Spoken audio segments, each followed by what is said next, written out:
अध्याय राजा उल्कामुख, साधु बणिक एवं लीलावती कलावती की कथा।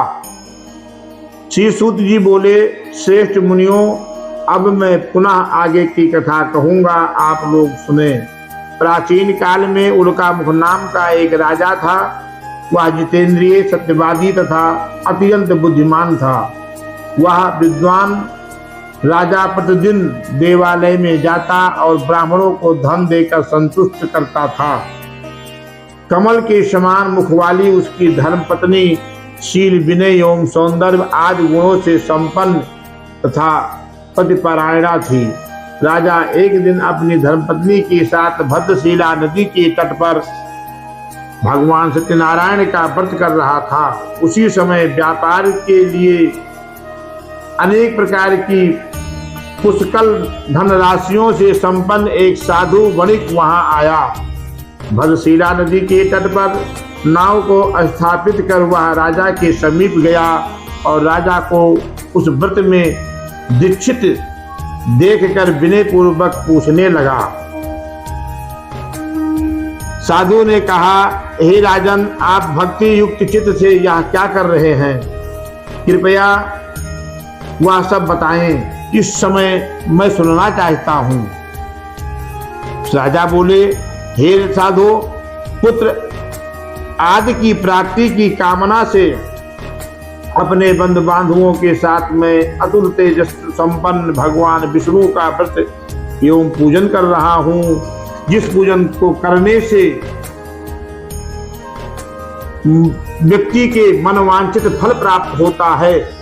इस विषय में आप मुझे सब कुछ विस्तार से बताएं। आपके कथा अनुसार मैं व्रत एवं पूजन करूंगा, मुझे भी संतति नहीं है, इससे अवश्य ही संतति प्राप्त होगी। ऐसा विचार कर वह व्यापार में निवृत्त होकर आनंद पूर्वक अपने घर आया। उसने अपनी भार्या से संतति प्राप्त प्रदान करने वाले इस व्रत को बताया।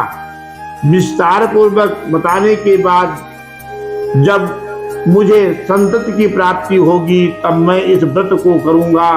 इस प्रकार उस साधु ने अपनी भार्या लीलावती से कहा।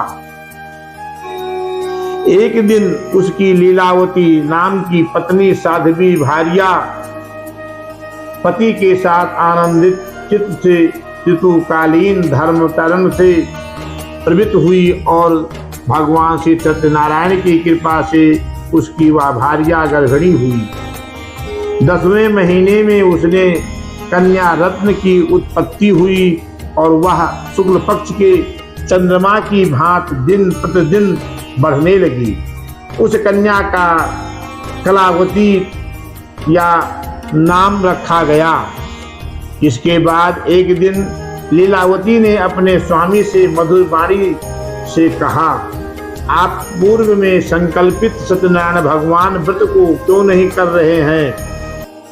साधु बोला, प्रिय, इसके विवाह के समय व्रत कर लूंगा। इस प्रकार अपनी पत्नी को भली भांत आश्वासन कर वह व्यापार करने के लिए नगर की ओर चला गया। इधर कन्या कलावती पिता के घर में बढ़ने लगी। तदंतर धर्मज्ञ साधु ने नगर में सखियों के साथ क्रीड़ा करती हुई अपनी कन्याओं को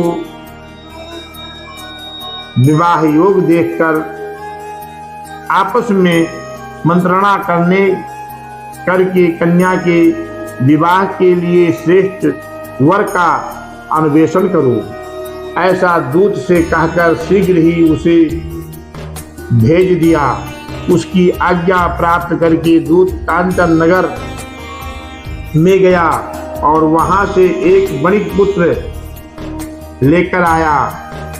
उस साधु ने उस वणिक पुत्र को सुंदर और गुणों से संपन्न देखकर अपनी जाति के लोगों तथा बंधु बांधवों के साथ संतुष्ट चित्त होकर विधि विधान से वणिक पुत्र के साथ कन्या का शादी कर दिया। उस दिन वह साधु नामक वैश्य दुर्भाग्यवश भगवान का वह उत्तम व्रत भूल गया। पूर्व संकल्प के अनुसार विवाह के समय में व्रत न करने के कारण भगवान उस पर रुष्ट हो गए। कुछ समय के पश्चात अपने व्यापार कर्म में कुशल वह साधु बड़े काल की प्रेरणा से अपने दामाद के साथ व्यापार करने के लिए समुद्र के समीप स्थित रत्नसारपुर नामक सुंदर नगर में गया और अपने श्री संपन्न दामाद के साथ वहां व्यापार करने लगा। तदंतर वे दोनों राजा चंद्रकेतु के रमणीय उस नगर में गए। उसी समय भगवान श्री सत्यनारायण ने उसे भट प्रतिज्ञा देकर इसे दारुण कठिन और महान दुख प्राप्त हो या श्राप दे दिया। एक दिन राजा एक चोर को राजा का धन लेते हुए दौड़ते हुए देखा कि वो चोर जहां पे बड़िक साधु और दामाद की नौका रुकी हुई थी, वहां दौड़ते हुए दूतों को देखकर भयभीत चित्त होते धन वहीं छोड़कर शीघ्र ही छिप गया।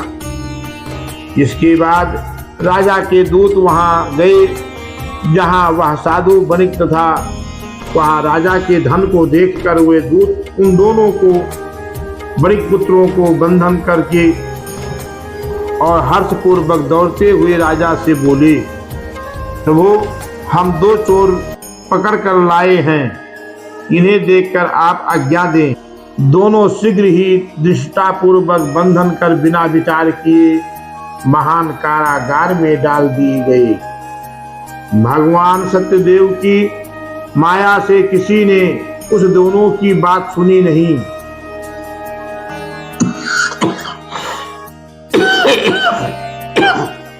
स्टॉप किए? स्टॉप है ना? चलो लो। और राजा चंद्रकेतु ने उन दोनों का धन भी ले लिया। उन भगवान के श्राप से बणिक के घर में उसकी भार्या भी अत्यंत दुखित हो गई और उनके घर में सारा का सारा जो धन था वह चोर ने चुरा लिया। वह लीलावती शारीरिक और मानसिक पीड़ाओं से युक्त भूख और प्यास से दुखित होकर अन्न की चिंता से दर दर भटकने लगी। कलावती कन्या भी भोजन के लिए घर इधर उधर भटकती प्रतिदिन घूमने लगी। एक दिन क्षुधा के पीड़ित होकर के वह कलावती एक ब्राह्मण के घर गई। वहां जाकर उसने श्री सत्यनारायण भगवान के उत्तम व्रत को पूजन को देखा। वहां बैठकर उसने कथा सुनी और वरदान मांगा।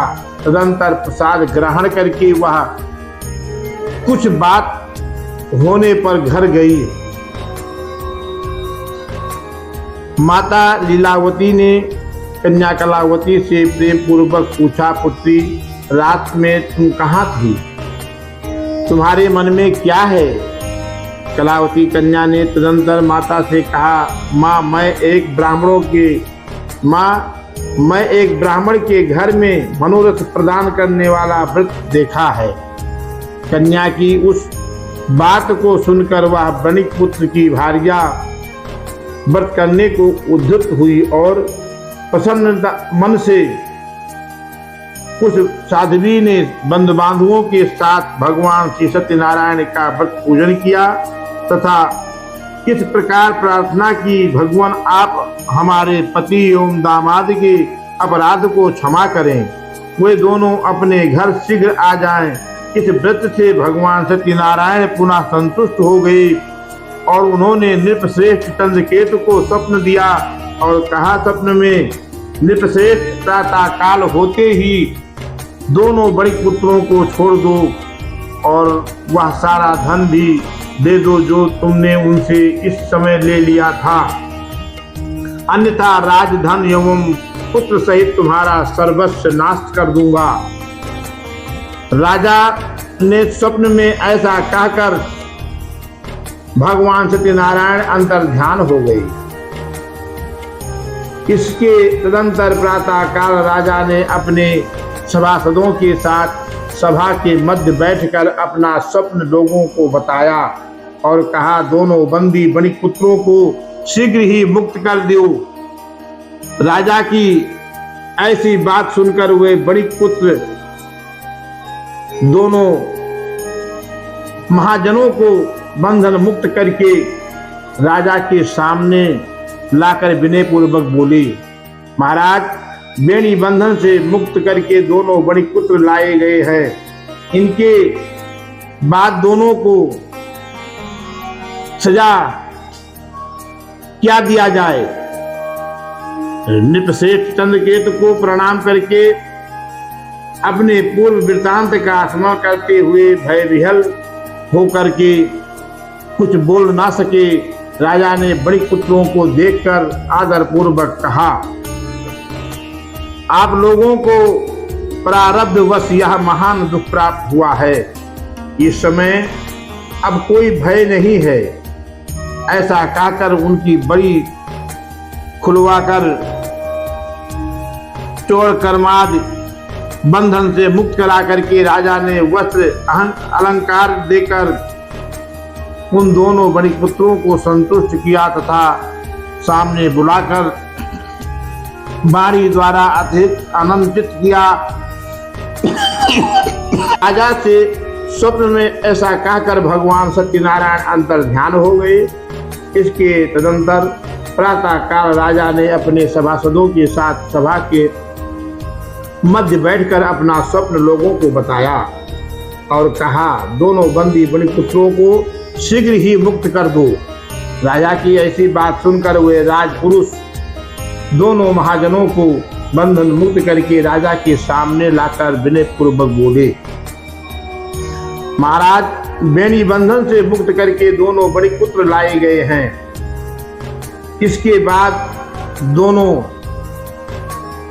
महाजन बणिक पुत्र नृपश्रेष्ठ चंद्रकेतु को प्रणाम करके अपने पूर्व वृत्तांत का स्मरण करते हुए भय विह्वल हो गए और कुछ बोल ना सके। राजा ने बणिक पुत्रों को देखकर आदर पूर्वक कहा, आप लोगों को प्रारब्धवश यह महान दुख प्राप्त हुआ है। इस समय अब कोई भय नहीं है। ऐसा कहकर राजा उनकी बेड़ी खुलवाकर चौर कर्म आदि करवाया। राजा ने वस्त्र अलंकार देकर उन दोनों बणिक पुत्रों को संतुष्ट किया तथा सामने बुलाकर बारी द्वारा अत्यधिक आनंदित किया। पहले जो धन लिया था उसे दूना करके वापस किया और पुनः उसे कहा, साधु, अब आप अपने घर को जाएं। राजा को प्रणाम करके आपकी कृपा से हम जा रहे हैं। ऐसा कह करके उन दोनों बणिक पुत्रों ने अपने घर की ओर प्रस्थान किया। इस नारे रेवा खंडे श्री सत्यनारायण भगवान कथायाम तृतीय अध्याय भगवान तीसरा अध्याय समाप्त।